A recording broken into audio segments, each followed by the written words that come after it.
नमस्कार, मैं दिव्यांजलि वर्मा अयोध्या उत्तर प्रदेश से श्री राम साहित्य सेवा संस्थान मंच की संस्थापिका।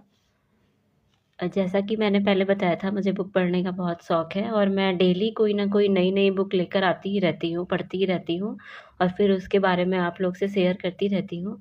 तो आज मैं एक और नई बुक लेकर आई हूँ और इसे मैंने अभी जल्दी में ही पढ़ा था, बहुत अच्छी पुस्तक है और साथ ही इसको जिसने लिखा है उस लेखिका के बारे में भी बात करूँगी मैं। तो आज के ज़माने की मतलब आधुनिक समय की जो सुप्रसिद्ध लेखिका हैं, अपराजिता रंजना जी, ये इन्हीं के द्वारा इस बुक का संपादन हुआ है और इस बुक का नाम है एहसास है ज़िंदगी। और पहले मैं अपराजिता रंजना जी के बारे में बता दूँ कि अपराजिता रंजना जी आधुनिक युग की सुप्रसिद्ध लेखिका हैं और उनके लेखन में गज़ब का जादू है, जो पाठकों को उनकी रचनाओं से जोड़े रखता है। और लेखन के साथ-साथ उन्होंने कई पुस्तकों का भी संपादन किया है। एहसास है ज़िंदगी पुस्तक उन्हीं में से एक पुस्तक है, जिसे मैंने पढ़ी, बहुत अच्छी पुस्तक है। और अपराजिता रंजना जी के सह-संपादन में प्रकाशित पुस्तक एहसास है ज़िंदगी में विभिन्न रचनाकारों की रचनाओं को बेशकीमती मोती के समान एक पुस्तक रूपी माला में पिरोकर अतुलनीय रूप से प्रस्तुत किया गया है। और सभी जितने भी रचनाकार थे, जिन्होंने इसमें अपनी रचना दी है, सभी ने इसमें अत्यंत ही हृदयस्पर्शी रचनाओं को भेजा है, जिससे ये और भी उत्कृष्ट बन गया है।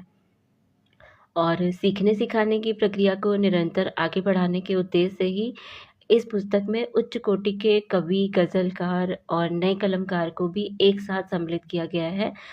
तो जब आप ये पुस्तक पढ़ेंगे तो आपको हर तरह की रचनाएँ इसमें नज़र आएँगी और हर तरह के कवि मतलब हर तरह के कवियों की रचनाएँ इसमें नज़र आएँगी।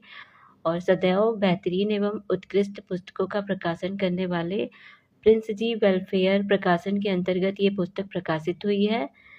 और इस पुस्तक के जो मुख्य संपादक हैं, उनका नाम है चंद्रवीर सोलंकी जी और सह-संपादक के रूप में अपराजिता रंजना जी हैं और कविवर सलमान सूरज जी हैं, जिनके मार्गदर्शन में ये संकलन संभव हो पाया है।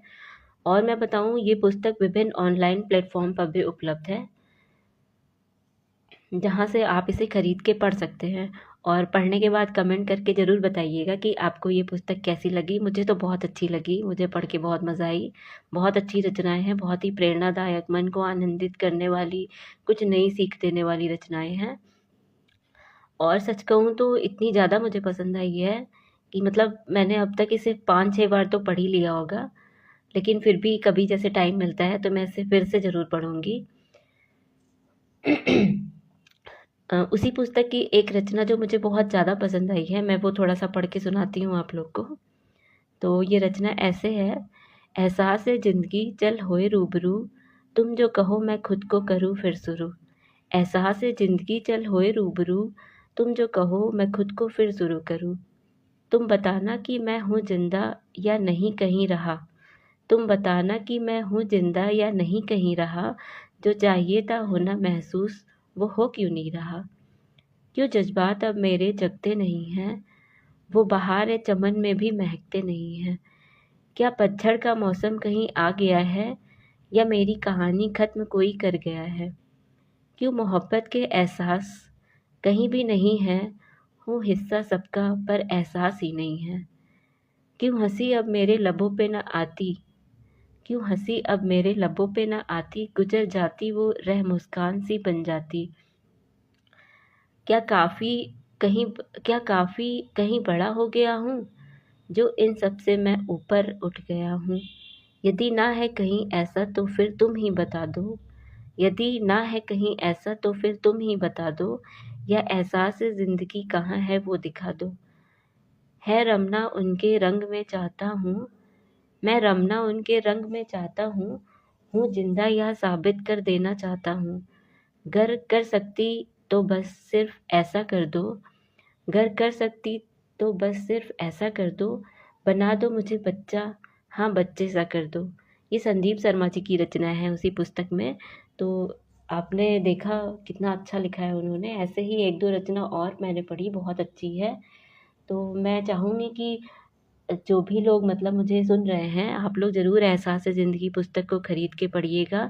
ये अपराजिता रंजना जी के सह-संपादन में प्रकाशित हुई पुस्तक है, जो कि बहुत ही अच्छी पुस्तक है। और मैं दिव्यांजलि वर्मा, अयोध्या, उत्तर प्रदेश से। मैं आगे भी इसी तरह और पुस्तकें लेकर आप लोग के लिए आती रहूँगी, उनके बारे में बताती रहूँगी, और आप सब उसे भी पढ़ के ज़रूर उसे भी खरीद के ज़रूर पढ़िएगा और मुझे कमेंट करके ज़रूर बताइएगा कि आपको पुस्तक कैसी लगी। और किसी को अपनी पुस्तक का प्रमोशन करवाना हो या विमोचन करवाना हो तो वो भी मुझसे संपर्क कर सकते